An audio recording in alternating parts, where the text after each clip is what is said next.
Di manakah engkau ketika kau meletakkan dasar bumi, ceritakanlah kalau engkau mempunyai pengertian. Jadi ini juga kurang lebih sama dengan yang di Amsal tadi, gitu ya. Sekarang buka di Yeremia 1 pasal 5 coba Ken. Yeremia 1 pasal 5. Sebelum aku membentuk engkau dalam rahim ibumu, aku telah mengenal engkau. Dan sebelum engkau keluar dari kandungan, aku telah menguduskan engkau. Aku telah menetapkan engkau menjadi nabi bagi bangsa-bangsa. Tuh, sebelum lahir sudah ditetapkan sebagai nabi. Ya. Sekarang Billy buka di Efesus 1 ayat 4. Oh, Yeremia. Benar-benar PA nih Erik. Efesus 1 ayat 4.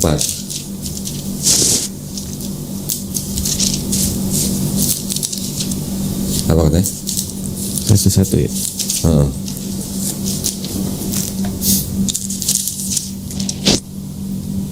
Sebab di dalam Dia Allah telah memilih kita apa? sebelum dunia dijadikan.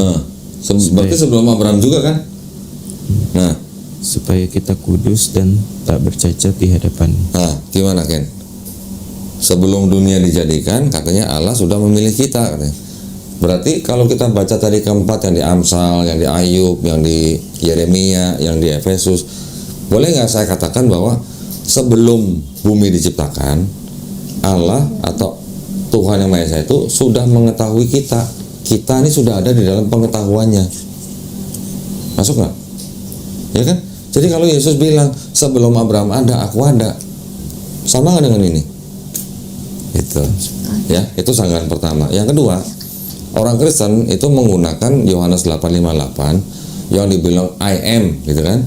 Ya. Itu disamakan dengan yang di Keluaran 3:14. Ada kan ayatnya? Keluaran 3:14.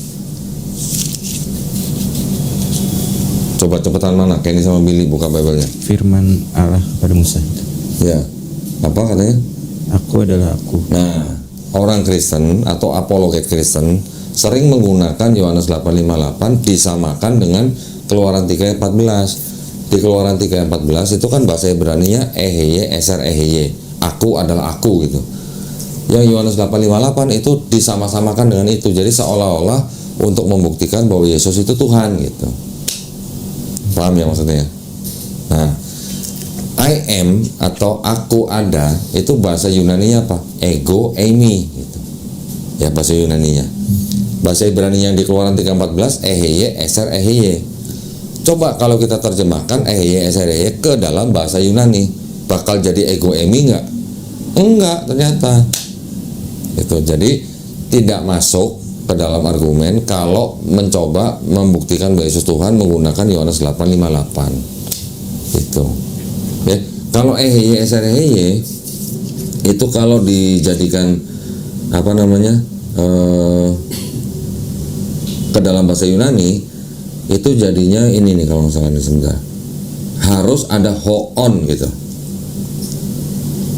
ya. Sedangkan kata ego emi itu sebenarnya kata yang jamak yang biasa dipakai orang yang berbahasa Yunani ya. Ini ada contoh nih, ada contoh orang-orang yang menggunakan kata ego emi. Nah, coba buka di Yohanes 6:35.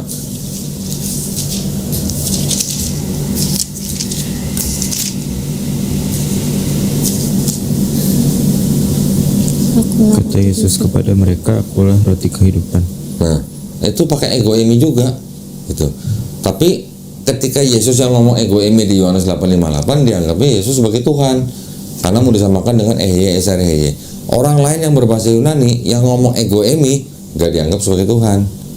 Contoh, siapa yang ngomong pakai ego eimi? Yudas juga ngomong pakai ego eimi di Matius 26:25. Sama, jadi itu hanya kata-kata yang biasa gitu.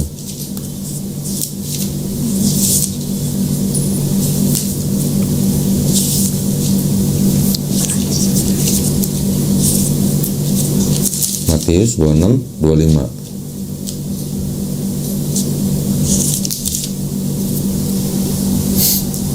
Yudas yang hendak menyerahkan dia itu berkata, bukan aku. Bukan aku itu di situ pakai kata Yunaninya juga ego emi. Pontius Pilatus juga ngomongnya pakai ego emi.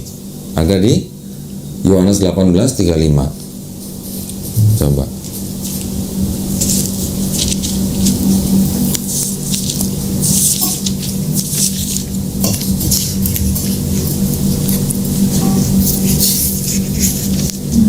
Apakah aku seorang Yahudi? Itu kata Pilatus. Ya kan? Apakah aku Itu juga Yunani juga ego emi. Petrus juga ngomong pakai ego emi. Kisah Para Rasul 10:21. Sama. Jadi ego emi itu ya kata-kata yang biasa, aku gitu aja. Paulus juga ngomong pakai ego emi. Tapi ketika Yesus yang ngomong ego emi, disangkutkan dengan Keluaran 3:14. Dianggap bahwa Yesus sudah ada, makanya dianggap Yesus menghujat Allah gitu tulisannya kan. Dianggapnya bahwa bagaimana ceritanya kamu umur belum 50 tahun atau belum 30 tahun tapi kamu sudah bilang kamu sudah ada sebelum Abraham gitu. Yang dimaksud Yesus bukan berarti dia fisiknya sudah ada, wong Yesus lahirnya tahun 4 sebelum Masehi gitu. Kira-kira gitulah, hanya kesalahpahaman gitulah antara ucapan Yesus yang maksudnya lain, dipahami lain oleh orang-orang Yahudi pada saat itu gitu. Ya, jadi ada 3 jawaban tuh. Pertama, kalau dibilang Yesus sudah ada sebelum Abraham, Salomo, Yeremia, Ayub, bahkan kita semua sudah dipilih sebelum kita lahir, sebelum bumi diciptakan. Ya. Yang kedua, dihubungkan dengan Keluaran 3:14 yang artinya ehiesere. Kalau diterjemahkan ke bahasa Yunani, jadinya bukan ego emi, tapi jadi hoon gitu. Yang ketiga, kalau kita bilang ego emi itu langsung dianggap Tuhan, karena Yesus mengatakan, Pontius Pilatus bilang pakai ego emi, Petrus juga ego emi, malaikat Gabriel bahkan juga pakai ego emi. Ada di malaikat Gabriel itu ada di Lukas 1:19 juga pakai ego emi gitu ya. 3 pendekatan ini bisa menjawab itu sebenarnya gitu. Ada lagi? Terakhir nih. Kan ada di Yohanes juga bilang kayak kamu menyebut aku guru dan Tuhan dan katamu itu tepat sebab memang aku adalah guru. Yohanes 13:13. Kita buka ini. Buka dulu kan, Yohanes 13:13 kan. Sini KKR. Habis ini KKR.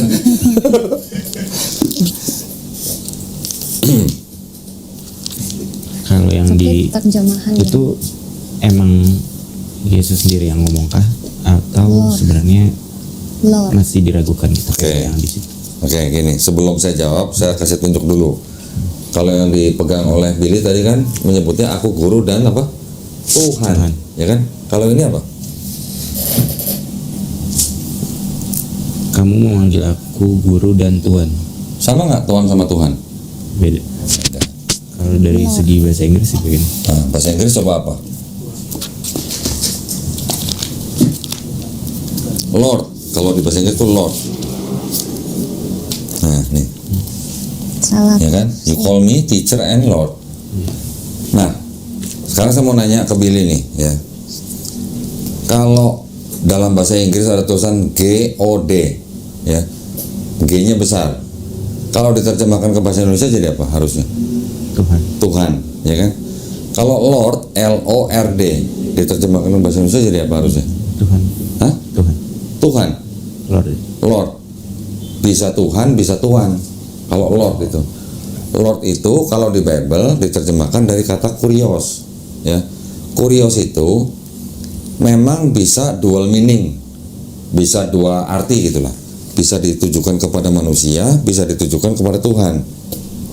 Bahasa Jawanya kira-kira Gusti lah, pernah dengar Gusti ya? Lord Rangga.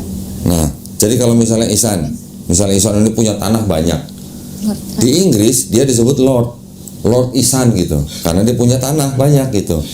Tuan tanah, bahasa Inggrisnya apa? Landlord, betul kan? Lord itu bisa tuan, bisa untuk Tuhan, bisa juga untuk penguasa gitu lah. Tanah. Pemilik tanah banyak disebut Lord. Jadi kalau saya manggil Ihsan, Lord Ihsan karena dia punya banyak tanah. Tapi ketika orang Inggris datang ke kerajaan, ketemu raja, dia manggil rajanya dengan apa? Lord King. Ya. Ketika orang Inggris ke gereja, dia akan manggil tuannya dengan apa? Lord God gitu. Betul kan? Jadi Lord itu bisa diterjemahkan menjadi Tuhan atau Tuhan tergantung konteksnya. Tergantung kepada siapa gitu ngomong. Kalau dibilang Lord God, ya artinya itu bisa ke Gusti Allah gitu lah kalau orang Jawa bilang ya. Betul kan? Gusti Pangeran gitu bisa juga. Nah, kenapa setiap kali ada kurios yang ditujukan kepada Yesus sama LAI diterjemahkan Tuhan, TUHAN gitu. Tetapi ketika ngomong kepada untuk Pilatus, untuk Paulus, untuk yang orang-orang lain menjadi Tuhan gitu. Beda di situ. Jadi kalau tadi dibilang Yohanes 13:13, kamu menyebut aku guru dan Tuhan, yang ini Tuhan. Apakah udah pasti sama Tuhan dan Tuhan? Belum tentu gitu. Sekarang saya tunjukin lagi. Yohanes 13 ya. Kalau ini apa sebutnya? Kamu menyebut aku guru dan Junjungan. sama nggak junjungan dengan Tuhan? Junjungan, Sama nggak? panutan. Panutan gitu ya. Ini Tuhan, ini junjungan, itu Tuhan. Jadi yang asli, Yang ini Lord gitu. yang asli yang mana? Yang asli, yang salah kali maksudnya. Yang asli lagi. Tapi kalau di aslinya Ibraninya Kurios. Nah, kurios itu memang bisa ditujukan untuk manusia, juga bisa ditujukan untuk Tuhan gitu. Jadi dual meaning gitu, kayak kata Gusti gitu. Kita kalau ngomong ke raja, Gusti Raja, tapi kalau kita menyebut Allah, Gusti Allah gitu.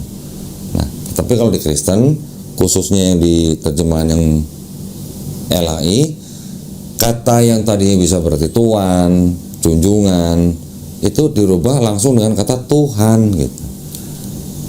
Itu yang membedakan. Nah, kalau tadi saya tanya, kata God diterjemahkan ke bahasa Indonesia harusnya apa? Tuhan, betul kan? Kata Lord itu harusnya diterjemahkan menjadi Tuhan. Tetapi yang terjadi di Bible-nya orang Kristen ini, kata God itu diterjemahkan menjadi Allah tulisannya, ALLAH. Kata Lord langsung diterjemahkan dengan kata Tuhan gitu.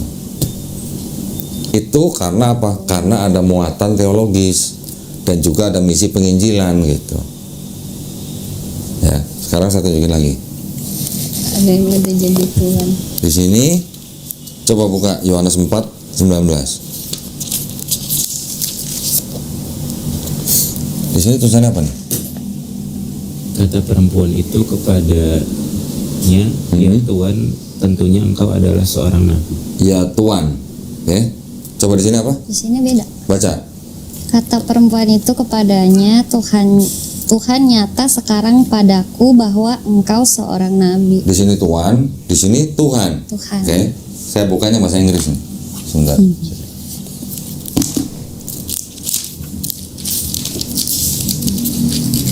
Ini bahasa Inggris bilangnya apa nih? The woman said to him, Sir, I perceive that you are Sir. prophet. A prophet. Sir apa? Tuhan. Mister. Tuhan atau Pak gitu lah ya. Apakah kalau sersan di Amerika terima perintah dari sersannya? Kalau tentara terima perintah dari sersannya, dia jawabnya biasanya apa? Sir, yes sir gitu kan? Yes, sir. Apa mau diterjemahkan jadi Tuhan, ya Tuhan gitu? Kan enggak gitu loh. Jangan sedih. Betul nggak? Ada perbedaan gitu namanya dari Tuhan, apa Sir sama Pak, ada beda gitu.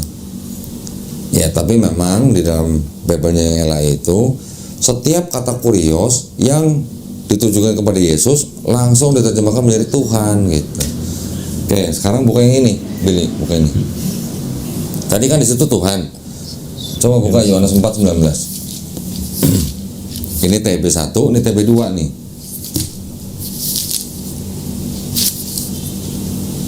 Apa katanya?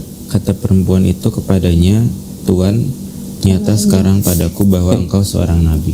Ini LAI, ini terbit 74, ini terbit 75, 2023. Ya, 74 2023. Ini TB1, ini TB2. Di sini Tuhan, di sini Tuhan. Direvisi. Berarti ajarannya harus direvisi. Nah, Ulang. Karena di situ udah berubah. Ini yang ketawa kameramennya. Ya kan berarti kan di situ udah direvisi sama Iya. LAI, jadi direvisi juga pendetanya, revisi lagi. Nah iya. Jadi gimana? Jangan dipakai lagi. Kita revisi gitu maksudnya. Jangan dipakai lagi yang ini karena kan di situ udah berubah harusnya sih. Ini Tuhan, yang Iya. itu Tuan, yang ini Tuan, yang ini junjungan. Ini tadi apa? Revisi. Tuan, ini kan Tuan, ini Sir. Gimana? Iya biar nanti pendeta aku bilang ke mamiku lagi kan. Nah, Gitu udah berubah. nah. Jangan dipakai lagi ayatnya gitu. Jangan lain udah berubah. Jadi sebenarnya ini saya ceritain latar belakangnya. Kenapa kata kurios yang setiap kali ditujukan kepada Yesus langsung diartikan sebagai Tuhan. Orang Kristen juga secara umum, nggak di Indonesia aja, langsung menggunakan kata kurios yang untuk Yesus itu ditujukan bahwa itu ada arti atau makna ilahi untuk Yesus, gitu ya. Siapa yang bertanggung jawab itu? Siapa? Bukan Paulus, Philo, pernah dengar nggak? Filsuf namanya Philo, Philo, Philo. Philo ini muridnya Plato muridnya Aristoteles. Kembali lagi ke Yunani. Jadi kurios ini sama Philo yang dia biasa membaca ini, Septuaginta ini, ya, dia akhirnya menggunakan kurios itu dikonotasikan atau ditujukan untuk Tuhan atau bersifat ilahi gitu. Jadi makanya ketika orang Kristen mempelajari kitabnya, kata-kata kurios untuk Yesus selalu diartikan ada makna ilahinya. Kira-kira gitu. Iya, ayo.